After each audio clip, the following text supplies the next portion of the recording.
I have come tonight to talk about solving problems. The simple fact is Joe Biden is not getting the job done for the Bronx. He's not getting the job done for New York, and he's not getting the job done for America. He is incompetent, ladies and gentlemen. He is grossly incompetent. Yesterday's rally, could this signal a change in blue states across America? The former President Donald Trump speaking for about an hour and a half last night to what his campaign estimates to be about 25,000 supporters in the South Bronx. Trump talking about his home state of New York, which he says could turn red for the first time since 1984. Jonathan Harris is here. He's a Democrat strategist joining us, and Joel Griffith, an economics research fellow with the Heritage Foundation, also a political analyst. Thank you both for being here. Jonathan, starting with you, a scene for sure in the Bronx last night, a diverse crowd, thousands of folks showing up, even for reporters from various television organizations speaking out there, confirming that many of the folks that have turned out not only diverse, but they are indeed from or living in the Bronx. How did you read this? Were even you surprised by the turnout here in the South Bronx? I mean, Donald Trump has always been a person who cares about showiness and appearances.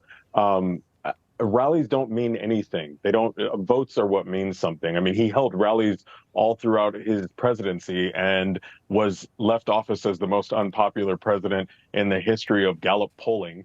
And lost the vote by 8 million votes. A rally is a rally. That's all you find out from a rally. You find out that there's a crowd of people listening to somebody talk. I mean, I'm not even going to get into Trump rambling about putting on his pants it made no sense. He never makes any sense at his rallies, but that's all you walk away from. Look, in 2016, I want to make sure I have this number right. In 2016, he got less than 10% of the vote from the Bronx, and he kicked that number up super high in 2020 to 16%.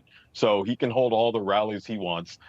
Those are what the actual numbers show. And you know, but good if this does nothing more than make sure that the Biden campaign is keeping an eye on this, then fine. But I mean, these rallies are laughable. Okay. All right. That is one Democratic strategist perspective, dismissing the crowd, no doubt about it.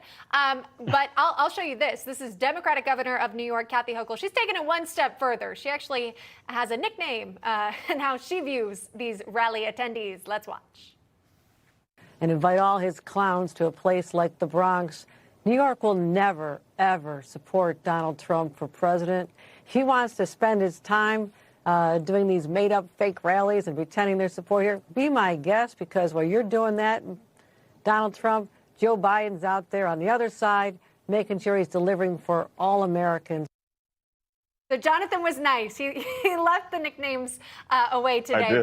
But Joel, you know, she's talking about residents in her state, calling them clowns. How do you think this lands with voters in New York?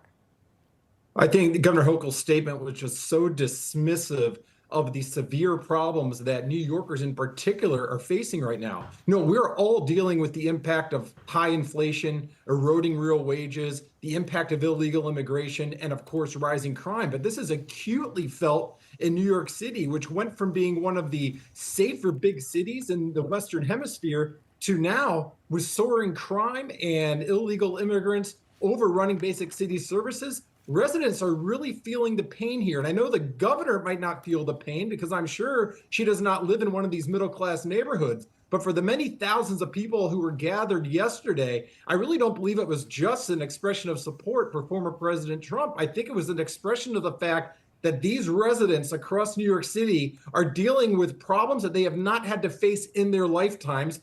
And former President Trump is speaking to their needs.